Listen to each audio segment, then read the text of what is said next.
Hi, everybody. Welcome to English Digest. I'm Tom. I'm Stephanie. It's our News Digest unit for this edition of our magazine. It's also, at the same time, our all-English unit, so you get two for the price of one in today's program.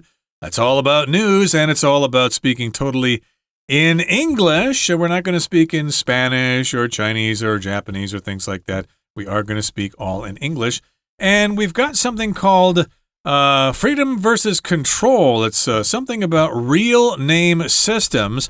As you know, sometimes when you go online, you can't really use a nickname. Like if you go onto Facebook, for example, you're supposed to use your real name.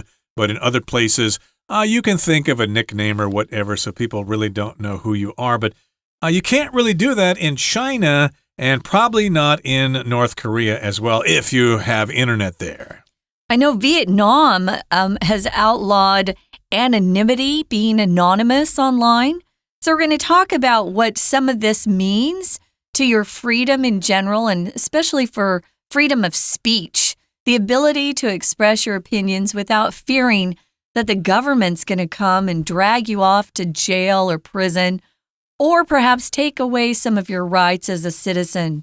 So let's get started. We're going to read through today's lesson, and then we'll be back. Last year, China's push for the network certificate and Internet ID system sparked widespread debate. The Internet ID assigns users a unique code linked to their personal information without revealing their full identity, while the network certificate serves as a digital credential, enabling users to verify their identity across various platforms. This bold policy requires Chinese citizens to connect their online activities to their real identities. An Internet real name system demands that every user provide their actual identity information before accessing online services. The goal is to prevent online crime, cyberbullying, and harmful content. China has implemented a comprehensive real name verification system since 2017. The authorities insist that citizens offer their real names to register accounts on popular social media platforms like WeChat and Weibo, and even gaming services. Similarly, Vietnam introduced Decree 147 in 2024. Under this strict law, users on Facebook and TikTok are required to verify their identities. Additionally, Decree 147 limits minors' gaming hours to curb addiction. Despite its aim of enhancing safety, the Internet real name system raises serious concerns. Critics argue that such policies can significantly restrict freedom of speech. When every online comment is directly tied to an individual, people may hesitate to express controversial opinions, especially on political topics. Furthermore, privacy advocates warn of potential data abuse, as personal information could be exposed in security leaks. South Korea previously enforced a real name system, but abolished it in 2012 after a major data leak and strong public opposition. The Internet real name system highlights the challenge of balancing security and individual rights. People should be cautious and responsible when posting online and avoid violating laws or causing disorder under the guise of anonymity. Taiwan, as a free democratic country, does not impose such regulations, making it even more essential to cherish and protect our internet freedoms. Welcome back, everybody. Let's talk about the contents of today's lesson right now. So it's a debate between freedom and control. So when things are competing with each other, we use this VS period in the middle. That just means versus. So if you're going to watch a baseball game, for example, it might be the Yankees versus the Red Sox or whatever. But in this particular case, we're debating freedom and control. Should the government control us for our own good, or should we have the freedom to do whatever we want? Well, I always choose freedom. I was laughing with a Canadian friend of mine. She's lived here, I think, about 35 years, 40 years. The Canadians don't care about freedom as much as Americans. And I said, if you were to cut me, I would bleed red, white, and blue. Americans love our freedom. And sometimes that gets us into trouble in other countries, depending on what we say. But yeah, we love freedom. And at the same time, we've got leaders around the world who are looking to control us as much as possible. That's becoming easier because of the internet and how everything is digitized. And so we've got to be aware of this and maintain our desires and our ability to have freedom in our lives. We are independent people, and we deserve to have freedom and not to be controlled 24/7 by some government. Right. So if you're using the internet, should you use a nickname or an avatar or whatever, or will you be required to use your real name? The debate over internet real name systems. Okay, so hey, what is your real name? Well, my real name is Joe Kokomo or Joe Blow from Kokomo or whatever. If somebody said that to you, you'd probably say, oh, that's not your real name. That's like a nickname or something.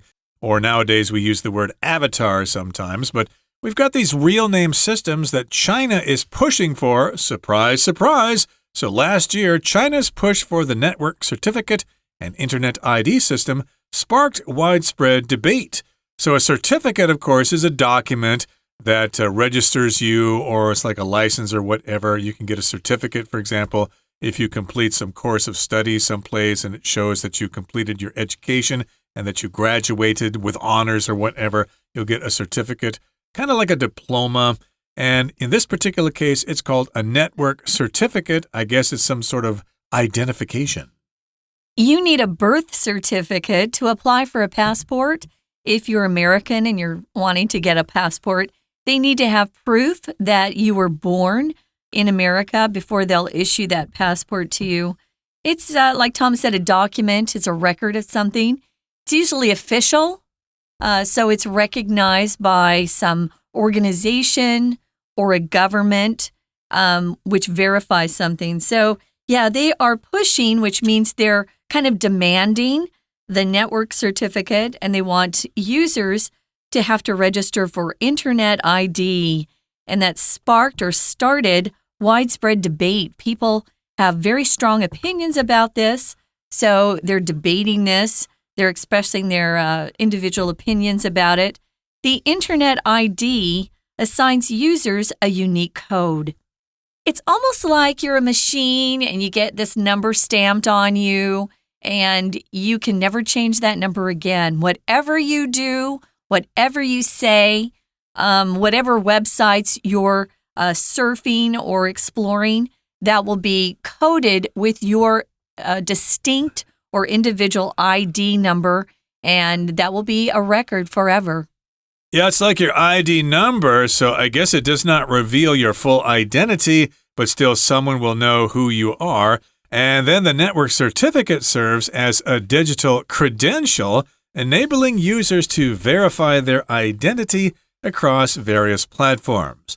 So here we're talking about a digital credential. A credential is kind of like proof that you can do something. Yeah, what are your credentials? What are your qualifications or whatever? What have you done to deserve this? So if you have this credential, this digital credential, this certificate or whatever, you will be enabled, you will be allowed to verify your identity in various websites, on various websites, or across various platforms. To verify just means to make sure something is correct. Yeah, you're checking that something is true or correct. You have to verify your email and password before you can log into some websites. Synonyms would be confirm, to verify, confirm something, to check something, to prove it. So this bold policy requires Chinese citizens to connect their online activities to their real identities. You can no longer hide behind, a false name or a username that isn't your real name. I'm on a couple of social media websites. I don't use my real name. I use a fake name. And it allows me to say whatever I want. There are other social media sites. For example, Instagram, I use my real name on that because I just use it with family and friends. But yeah, a lot of people like to play games, online games, and they don't want to use their real name. they want to use, as you said, an avatar, or they're using a different name that they invented because they just want to be anonymous. They don't want other people knowing exactly who they are. Exactly, because if they know who you are, they can come find you. They'll know where you live, and if you say something that they don't like, they can come and threaten your family or whatever. So yeah, it's probably best to be anonymous, but that is not the case with these systems here. You've got to have that digital credential to use different programs across these different platforms like Instagram or whatever. China uses different ones, of course.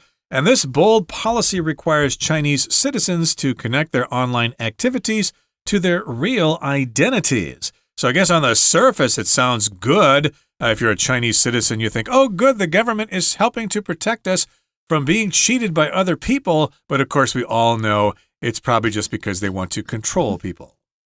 Now, moving on to the next paragraph, it says, an internet real name system demands that every user provide their actual identity information before accessing online services.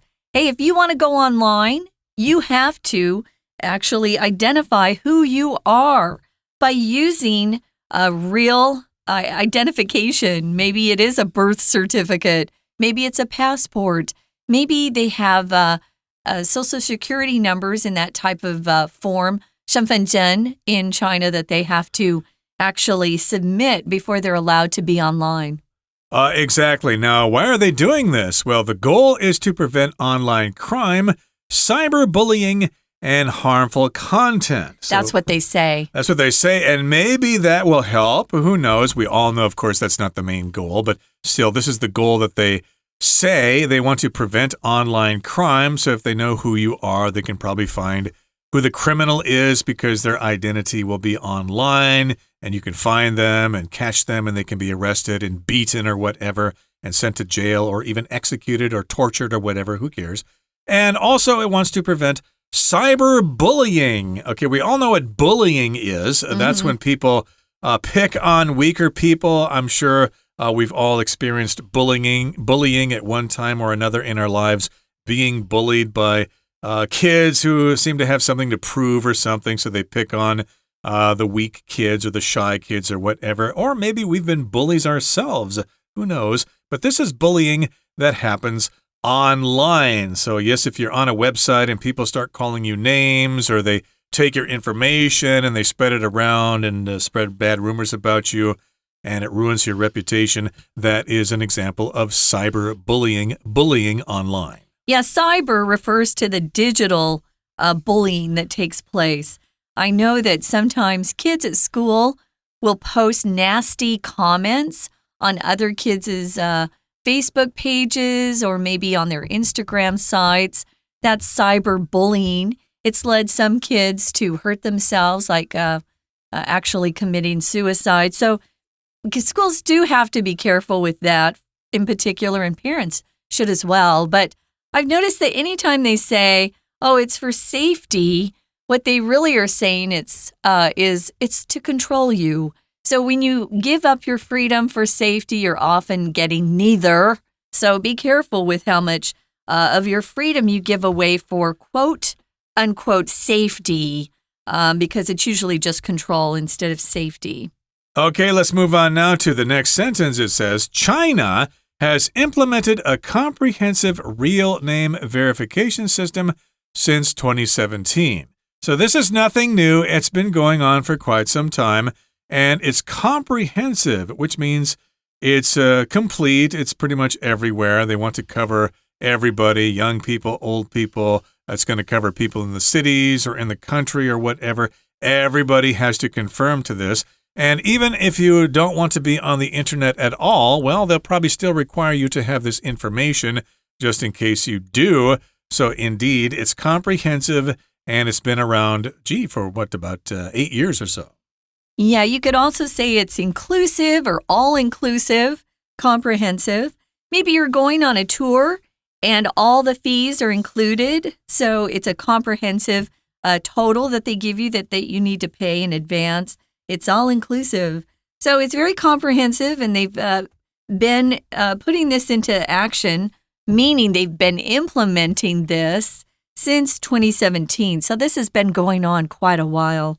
Now, the authorities insist that citizens offer their real names to register accounts on even popular social media platforms like WeChat and Weibo.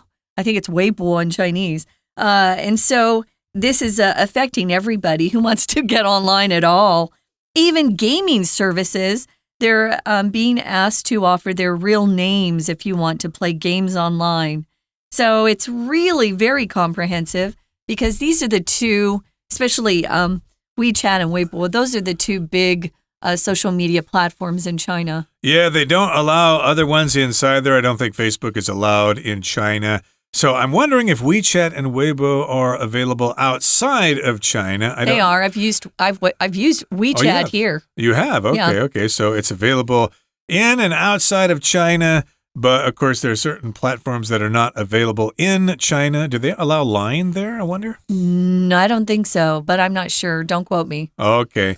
Well, anyway, they do have some media restrictions there, so check it out. Let me explain that. When someone says, don't quote me, it means I'm not sure. So don't say that I said that for sure, that I was absolutely positive about some piece of information. Don't quote me means I'm not sure about that. So maybe take that with a grain of salt, meaning it could be true, it could be false. Okay, well, this is not only happening in China. Let's go to Vietnam. That, of course, is south of China. Similarly, in a similar way, Vietnam introduced Decree 147 just last year in 2024. So that's what they call it, Decree 147. That's probably translated from the original Vietnamese, or that's the English name of it. I didn't check that out, but it's an official order, something official from the government. So it's a decree. It's something that the government has decided, or somebody has decided, but it's usually the government. And this is Decree 147. It's an official statement. It's an order from the government. Yeah, so a decree is not a word we typically use in America. Sometimes they'll use it in Europe. It's an official order, as Tom said. It can be given by a leader or government. It's law. It's very serious, and they're calling it strict here.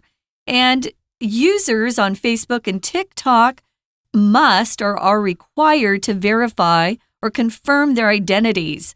So if you want to be on Facebook and TikTok, at least they're available in Vietnam.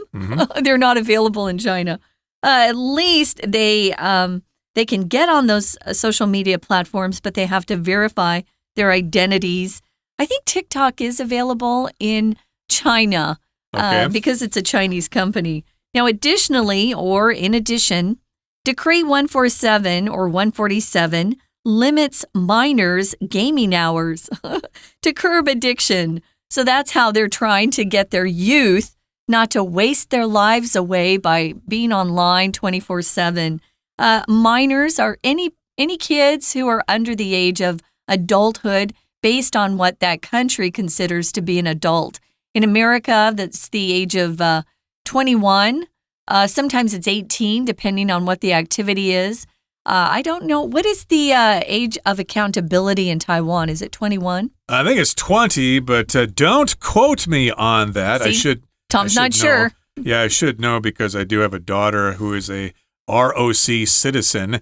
But yes, indeed, this is something that will restrict your gaming hours, and they want to do this to curb addiction because they're afraid that young people are getting addicted to playing video games. I heard about this limitation in China as well a few years ago. So yes. I guess they're trying to prevent young people from playing too many video games, which is probably a good thing. Yeah, because it rots your brain. It destroys your brain. I'm not sure if a government should decide that for us. They're but still, communists. Yeah. So is Vietnam, things. Right? They're communists as well. Sure, indeed. So they're trying to think of the whole there for the whole society so they don't have a bunch of zombies growing up to take jobs and things like that because they spent their entire youth playing video games.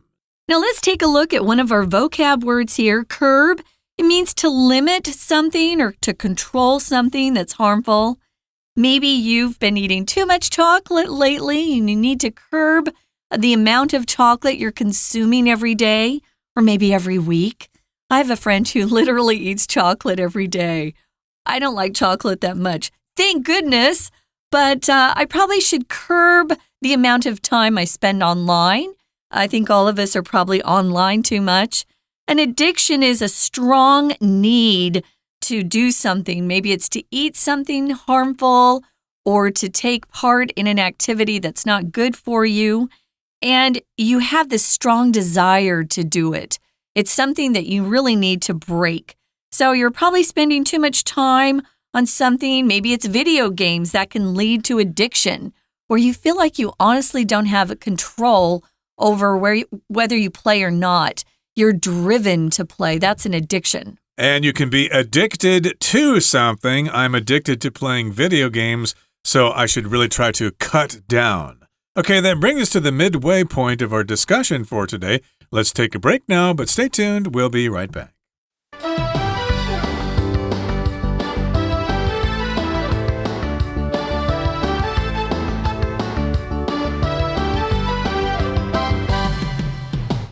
Welcome back, everybody. Let's continue with the following paragraph. It says, despite its aim of enhancing safety, even though it has this goal of enhancing safety, the Internet real name system raises serious concerns. So it's not really simple. People will probably need to debate this. I don't think they're allowed to debate this in China. What the government says goes, you got to obey or you're going to be in big trouble.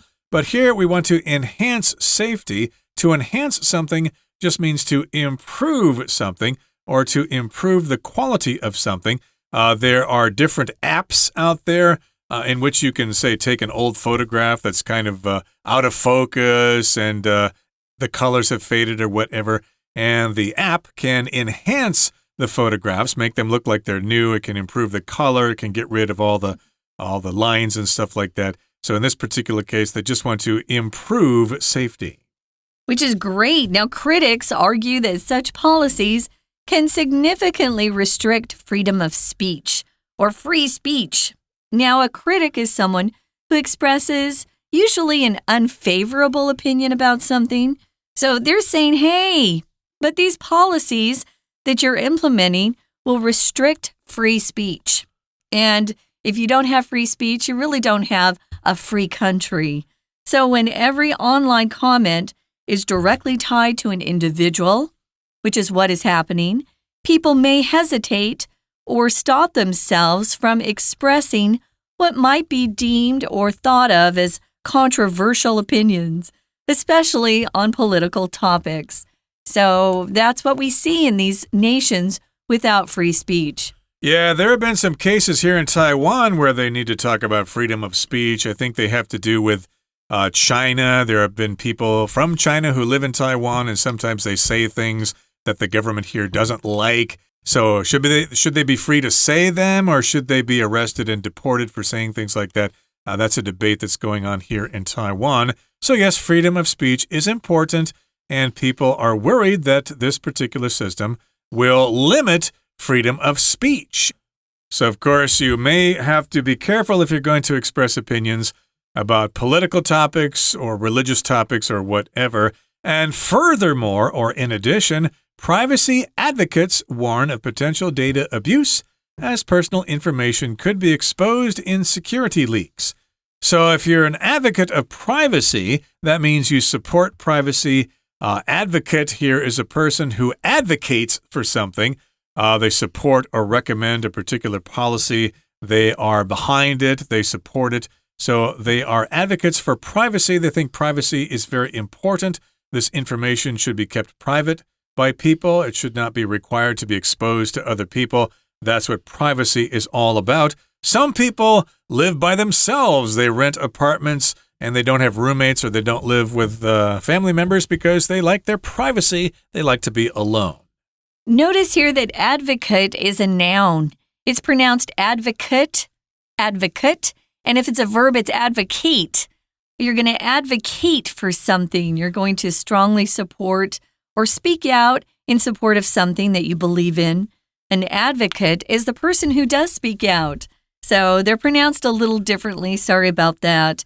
So they are warning of potential data abuse. If you abuse something, that's the verb form. It means you're wrongfully treating somebody with some sort of harmful treatment, you're doing something wrong. So the noun form is abuse. And our vocabulary word here is the noun form, abuse, data abuse. You're taking someone's private information and maybe selling it to bad guys, or maybe you're taking their private information and you're applying in their name for a loan or a new bank account. People are often defrauded and their money is stolen by people abusing their private data. So be careful with that, because personal information could be exposed or revealed in security leaks. These happen all the time. They say our data is very secure on the internet. We know it is not. It's stolen all the time. A leak is when something's accidentally or secretly shared, and it's usually private or personal information that is shared when it should not be. Especially if it's a credit card number or something like that, so we got to be careful. And let's go to the example of South Korea. They previously enforced a real name system, but abolished it in 2012 after a major data leak and strong public opposition.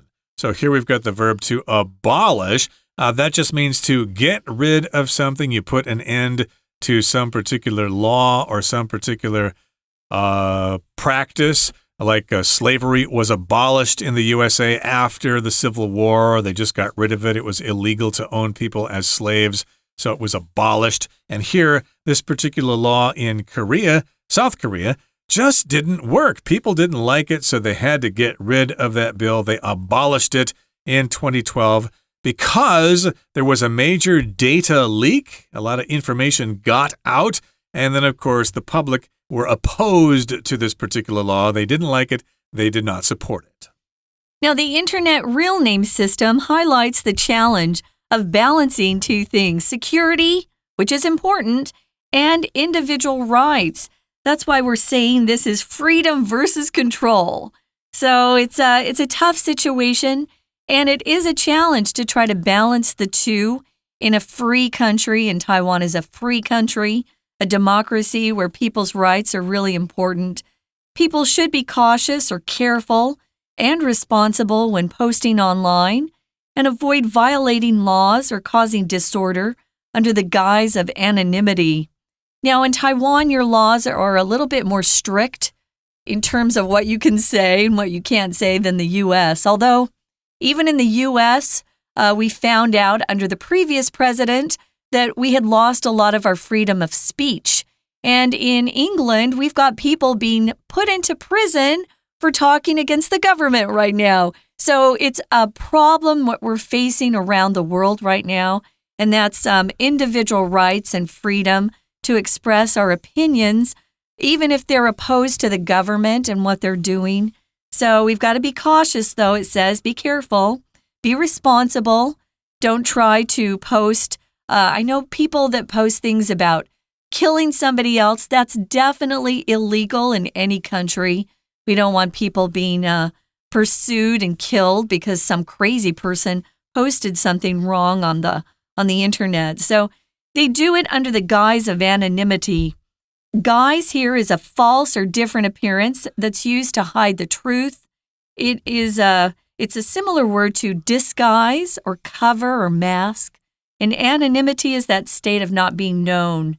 People don't know who you are by name or identity. You're anonymous. Right. Supposedly about anonymity, that's kind of a hard word to pronounce. Anonymity.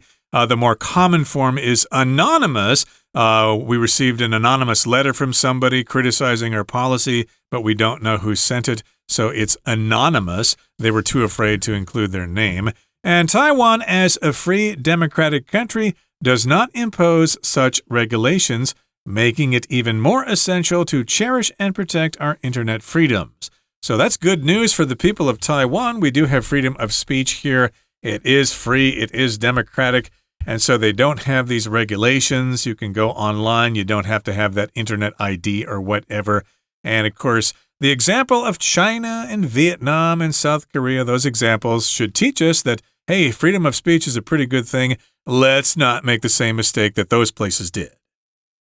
Yeah, I agree with that. It's really important, and I think it's a subject that deserves further debate. I think this is a great topic to talk about in your classes, right? Sure. Yeah, you can use some of these new words you've learned as well. But I know the youth out there are very concerned because a lot of you guys are online all the time, which I understand. Okay, that brings us to the end of our discussion for today. It's the end of our program as well. Thanks for joining us. And please make sure you join us again next time because we're going to continue having this program because there is freedom of speech. And yes, I guess we don't have to give you our full names and information when we host this program. Otherwise, that would be kind of authoritarian or whatever. Our names are in the magazine, Tom. Yeah, but we don't have our ID numbers and things like that. Our listeners don't know where we live, or whether we paid taxes or not. So, yes, we should keep this information as private as possible. And we wish you all the best of luck with that. From all of us here at English Digest, I'm Tom. I'm Stephanie. Goodbye. Bye.